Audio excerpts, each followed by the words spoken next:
This is Jim Bradley. Uh, I do a blog called Under the Castor Oil Tree. Uh, and it is now the first Sunday after Christmas. I have on my Christmas coat, if you can see it. Got snowmen and pine trees and all sorts of things on it. My wife gave it to me for Christmas. And I'm going to share a few of my blogs with you. And this time I'm going to do it differently than usual. Usually I try to read the oldest one first and then go up to the newest one. But this one I'm going to start with the newest one and go backwards for a few blogs. Primarily because the way I've got them printed out, it's just easier to do that. And for those of you who are politically conservative, I'm not. So some of these blogs may be troubling, but I hope they would make you think and want to engage me in conversation about them. So the first one is from yesterday, Saturday, December 26th, the second day of Christmas. And it's called, "Pardon Me, Boy, Is That the President Going Cuckoo?" And all opinions here are mine and mine alone. In his last days, the lame duck president is pardoning his cronies, those who lied to keep him out of trouble with Robert Mueller, Jared Kushner's father, who was locked up by the president's former shoeshine boy, Chris Christie, and killers for Blackwater, contractors who killed civilians in the Middle East. It's hard to take. And what's to come? Most constitutional scholars think that there are flaws in what he's doing, but who can act on that? There is also thousands of prisoners who have been rehabilitated and given overly harsh sentences who have applied for presidential pardons, who are being ignored as the president pardons friends and relatives of people in the White House. Look for more of those. Look for more of those inexplicable pardons in the days to come. And will he try to pardon himself? Pardon himself while condemning 3 more people to be executed before he leaves office? Astonishing. We just have to wait and see.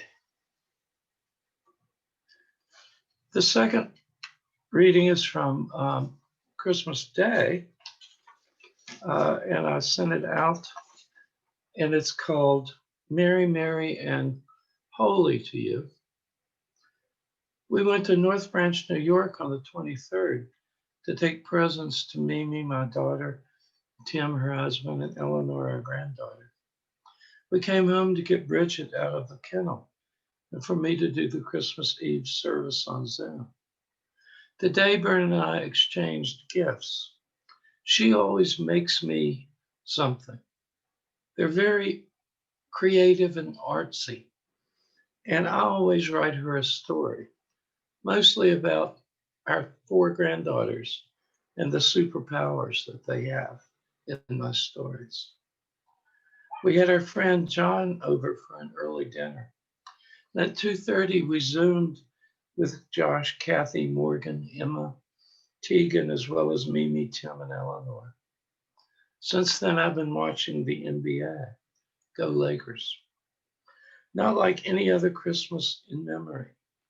And not for you either, I'd bet. But I hope it was merry and holy in these strange times. Be well and stay well, my friends. Wash your hands. Wear a mask. Keep social distance. Wait for the vaccine. And celebrate. the birth of Jesus. This next one was from Tuesday, December the 22nd. It's called Today's Talk. I have a Tuesday morning Zoom group of totally committed Episcopalians, some ordained, some not. Today we talked a lot about what we believe. And I was reminded of my credo that sums up my beliefs. I've probably blogged it before, but I'm sure I haven't done it on the Zoom blog. And it's worth hearing again. It's called Credo. I believe in the edges of God. Truly, that is my limit on the whole question of creed. I don't believe in a God storming out of the clouds and smiting me to smithereens if I'm bad. I don't believe in a God who would wake me up, pin me to my bed, and give me bleeding sores on my palms and my feet, much less my side. Explain that to your general practitioner. I don't believe in a God who would instruct me to slay infidels or to displace peaceful people so I can have a motherland. I don't believe in a God who has nothing better to do besides visit bedrooms around the globe, uncovering literally illicit love. I don't believe in a God who frets about who wins the next election. I don't believe in a God who believes in abomination. I believe in the edges of God, the soft parts, the tender pieces, the feathers and the furs of God. I do believe in the ears of God, which stick out cartoon-like on the edges of God's being. I myself listen and then listen some more for the still small voice. I believe in God's nose, prominent and distinctively Jewish in my belief. I smell trouble from time to time and imagine God sniffs it out too. The toenails and fingernails of God. There's something I can hold on to, if only tentatively. Hair. There's something to believe in as well. God's hair, full, luxurious, without need of gel or conditioners, filling up the temple of heaven, the whole universe. I can believe in God's hair. God's edges shine and blink and reflect color. God's edges are like the little brook flowing out of the woods just beyond the tire swing in what used to be my grandmother's land. God's edges are like the voices of old friends, old lovers, people long gone but not forgotten. God's edges are not sharp or angled. The edges of God are well worn by practice and prayer and forgotten possibilities about to be remembered. God's edges are like the wrists of someone you don't quite recall, but can never remove from your heart. God's edges are rimmed and circled with bracelets of paradox and happenstance and accidents with meaning. God is edged with sunshine, rainbow, overripe fallen apples crushed beneath your feet, and the bees hovering around them. God's edges hold storm clouds too. The storm of the century coming fast, to tsunamis and tornadoes spinning out of control. Blood from God's hands. Now there's an edge of God to ponder, reach for, and then snatch your hand away. God bleeding is an astonishing thought. God bleeding can help my unbelief. And most of all, the edges of God are God's tears. Tears of frustration, longing, loss, deep pain, profound joy, wonder and astonishment. Tears that heal and relieve and comfort and disturb the cosmos. That's what I believe in. God's tears. The next one was written shortly before that one. And it's called I Love Irony. All the current president's tweets and statements about dead people voting have come to fruition in Pennsylvania.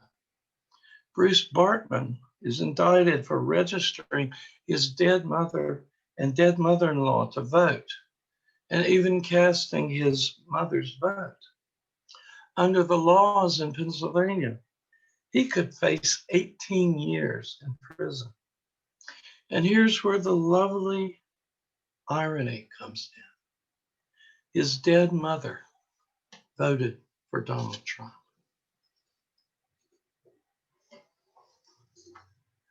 And this was written, was posted on Sunday, December 20th. It's called A Few Days Early, but what the heck?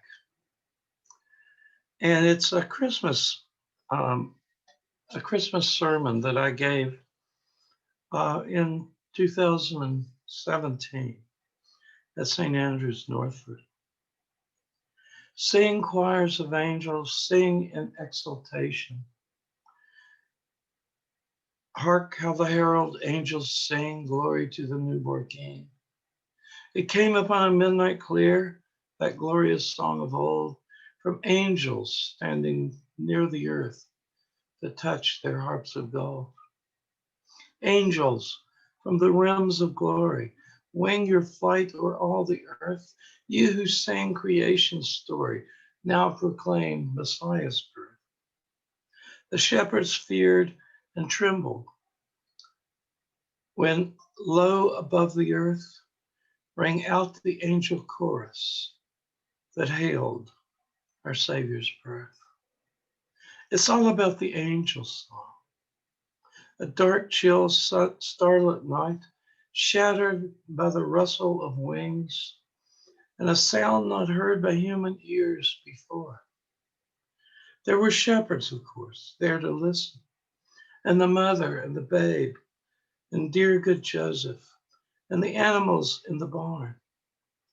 All of it necessary to bring night alive. But it begins with the angels, with their voices raised in song.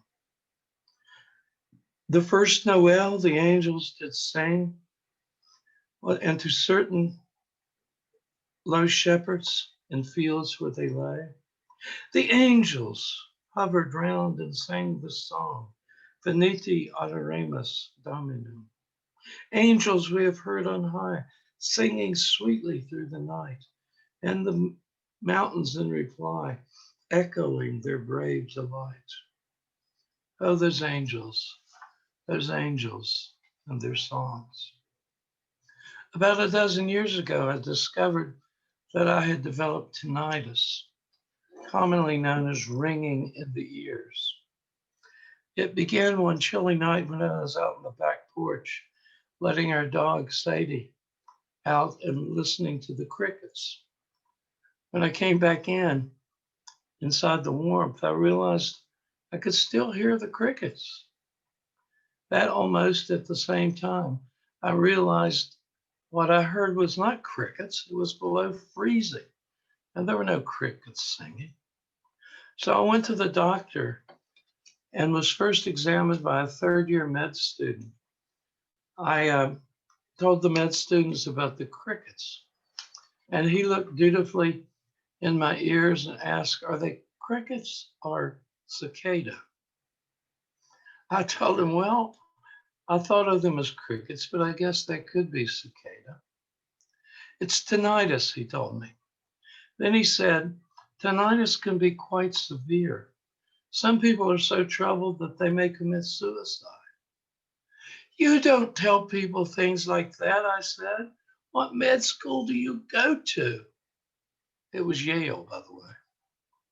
Looking back, I realized the first symptoms and hearing music after music was over. At night, just before I go to bed, I switch off the radio in the kitchen that is usually turned to classical music. I get halfway up the back stairs and realize the radio is still playing. So I go back down and check the radio. I must have done that a dozen times before I realized the music was in my head, echoing on long after it ended, which causes me to think about the angel song, how that must have stayed with the shepherds for the rest of their life. That celestial music must still have been in their heads when they tried to sleep. How it must have greeted them the next morning when they woke at dawn, and how it must have lingered through the day. How long must that angel song have stayed in their ears? Did the shepherds just get used to it and go on with their lives? Or did it sing with them always? How could you ever let go of music like that? Why should you ever want it to end? Once again, years ago, in Saturday's Waterbury Republican American, there was a large block ad on page 3 that said, "Dear Frank, give us another chance. I love you, Bonnie." The pathos and pain of that ad touched me deeply. I could hardly breathe thinking about Bonnie and Frank, their broken relationship, the anguish of it all. No angel song echoes in Bonnie and Frank's ears. All they hear is suffering and loss. It is not a good time to hear the angel song. Things collapse around us. Sounds of fear drown out the angel song. At this holy time, the birthday of the Prince of Peace, the Middle East is in chaos. Hundreds and thousands of refugees far from home. Terrorism escalating around the world. Climate change threatens us more each day. The sounds of war and weather drowned out the angel song. Surrounded by the affluence of the richest state and the richest country in the world, we cannot but see the sharp contrast of the bitter poverty on the edges of our wealth, the cries of need and want drown out the angel song. And all of us, like Frank and Bonnie, have heartache and pain in our personal lives that tend to distract us, like ringing in the ears, distract us from the angel song. The writer Madeleine L'Engle captured all this well. Listen, there is no time for a child to be born, with the earth betrayed by war and hate. And a nova lighting the sky to warn that time runs out and sun burns late. That was no time for a child to be born in a land in the crushing grip of Rome. Honor and truth were trampled by scorn, yet hers did the Savior make her home. When is the time for love to be born? The inn is full on the planet Earth, and the greed and pride, the sky is torn, yet love still takes the risk of birth. The changing of greed, the tumult of war, the sharp cries of injustice, the shrillness of fear, a cacophony of noises drowned out the angel's song. Yet love still takes the risk of birth.